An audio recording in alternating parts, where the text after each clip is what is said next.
Pista, Ana Laura Salmazo de Olímpia, montando Wolf. Ai, meu Deus.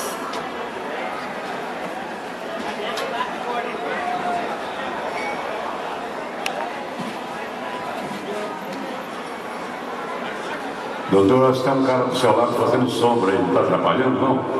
Aí do lado ele fazendo sombra. É só o que ele faz na frente da sombra. Fazendo sombra aí, às vezes, pode dar problema na hora da leitura. Muito grandinho, né? É. Margot. Olha a gracinha que está ali fotografando, né? Vou dar uma conversada, hein? Ana Laura Salmazo de Olímpia, prata da casa, fazendo o primeiro tambor, indo direto para o segundo tambor, uma pista limpa, se dirigindo agora para o terceiro tambor, pista limpa também. Toca! Toca!